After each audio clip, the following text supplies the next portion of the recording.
Uniform की क्या कीमत होती है और उसका क्या महत्व होता है। आपने अभी ऑपरेशन सिंदूर के माध्यम से पाकिस्तान की कमर को तोड़ने वाले भारत माता के बहादुर जवानों के शौर्य के माध्यम से देखा होगा। कैसे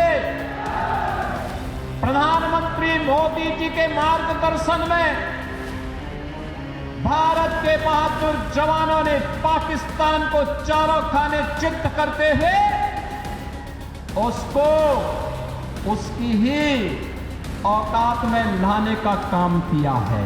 अब तो भारत ने बता दिया है कि अगर हमारे एक नागरिक को भी छेड़ोगे तो अपने अस्तित्व के लिए जूझोगे, अपने अस्तित्व के लिए जूझोगे।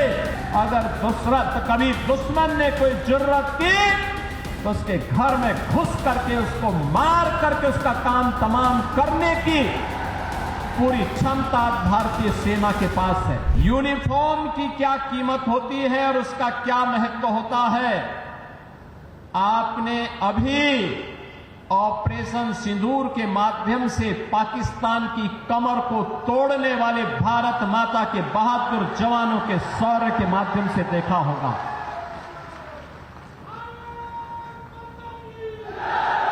आपने देखा होगा कैसे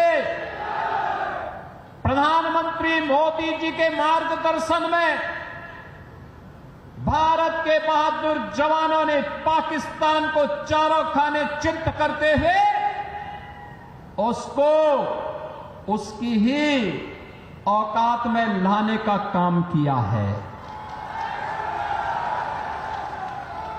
अगर हमारे पास मजबूत सेना नहीं होती, भारत माता के पास बहादुर जवान नहीं होते, तो पाकिस्तान जैसे दुश्मनों के रहते हुए देश की जनता कैसे सुरक्षित रहती,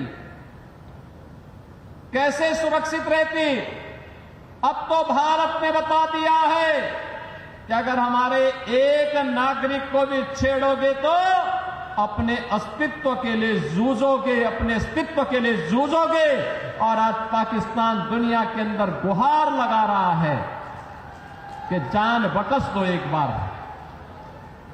बहनों और भाइयों, ये इसलिए क्योंकि पिछले 10 वर्ष में प्रधानमंत्री मोदी जी के नेतृत्व में सेना के आधुनिकीकरण को लेकर के, सेना के सुदृढ़ीकरण को लेकर के लगातार कार्य हुए हैं। और इसीलिए भारत की सेना दुश्मन के किसी भी प्रकार का मुकाबला करने के लिए सदैव तत्पर रहती है। अगर कभी दुश्मन ने कोई जुर्रत की तो उसके घर में घुस करके उसको मार करके उसका काम तमाम करने की पूरी क्षमता भारतीय सेना के पास है। बहनों और भाइयों, जो काम देश की सुरक्षा के लिए सेना का है, उसी प्रकार का कार्य आंतरिक सुरक्षा में कानून का राज स्थापित करने में पुलिस की हुई होती है। याद करिए 2017 के पहले का उत्तर प्रदेश कोई सुरक्षित नहीं था। सायंकाल होते होते सड़कों पर कर्फ्यू जैसा दृश्य दिखाई देता था। उपद्रवी और उत्पाती सड़कों पर आकर तांडव करते थे। न बेटी सुरक्षित थी, न व्यापारी सुरक्षित था। हर तीसरे दिन एक दंगा होता था। पर्व और त्योहार के पहले ही लोगों के घर में, लोगों के मन में एक आशंका आ जाती थी, पता नहीं अब क्या होगा, अब क्या होगा। प्रदेश में विकास ठप हो गया था। एक तरफ उपद्रव और दूसरी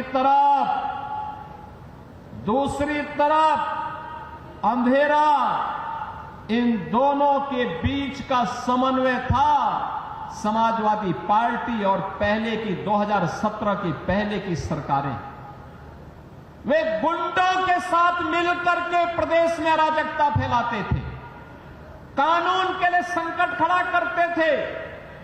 बेटी और व्यापारी की सुरक्षा के साथ उनके सुरक्षा के साथ खिलवाड़ करते थे, सज्जनों को प्रताड़ित करते थे, दुर्जनों का महिमा मंडन करते थे। यही पिछली सरकारों का कार्य था।